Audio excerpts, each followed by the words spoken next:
فرماتا ہے کہ انا انزلناہ فی لیلۃ القدر، بے شک ہم نے اس قرآن کو شب قدر میں نازل کیا۔ وما ادراک ما لیلۃ القدر، اور آپ کو کیا معلوم کہ شب قدر کیا ہے؟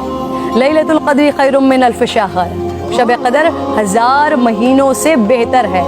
تنزل الملائکۃ والروح فیہا باذن ربہم من کل امر، فرشتے اور روح اس میں اپنے رب کے اذن سے ہر حکم لے کر اترتے ہیں۔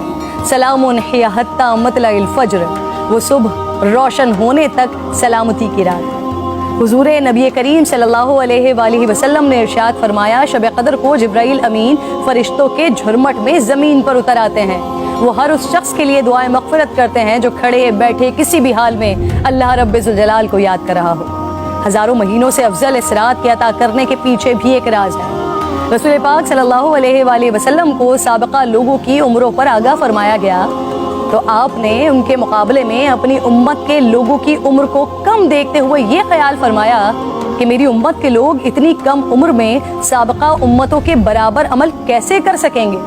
بس آپ صلی اللہ علیہ وآلہ وسلم کو لیلۃ القدر عطا فرما دی، جو 1000 مہینوں سے افضل رات ہے۔ لیکن وہ رات کون سی ہے؟ اس عظیم رات کو کہاں تلاش کیا جائے؟ اس پر رسالت مآب صلی اللہ علیہ وآلہ وسلم نے فرمایا، لیلۃ القدر کو رمضان کے آخری عشرے کی طاق راتوں میں تلاش کرو۔ اس رات کے مخفی رکھنے میں بھی حکمتیں ہیں ناظرین۔ اگر لیلۃ القدر کو مخفی نہ رکھا جاتا تو لوگ بس اسی رات کی عبادت پر اکتفا کر لیتے، اور اگر کسی انسان کی وہ رات عبادت سے رہ جاتی تو شاید اس صدمے کا ازالہ ممکن نہ ہوتا۔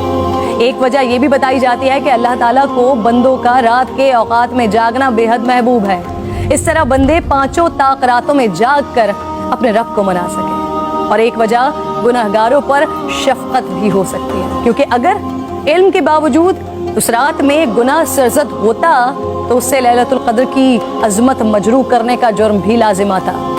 آپ صلی اللہ علیہ وآلہ وسلم نے فرمایا، جس شخص نے شب قدر میں اجر و ثواب کی امید سے عبادت کی، اس کے سابقہ گناہ معاف کر دیا جاتا ہے۔ میری بات ناظرین بہت طویل ہو رہی ہے، میں بس آخر میں آج کی رات تمام مسلمانوں کو حضرت بہلول دانا کا ایک واقعہ سنانا چاہتی ہوں، جس کے بعد شاید کہنے کو پھر کچھ نہیں رہ جاتا۔ ایک دن بہلول بازار میں بیٹھے تھے، کسی شخص نے پوچھا کیا کر رہے ہیں؟ آپ نے فرمایا اللہ رب ذوالجلال اور بندوں کی صلح کروا رہا ہوں۔ اس شخص نے پوچھا پھر کیا بنا؟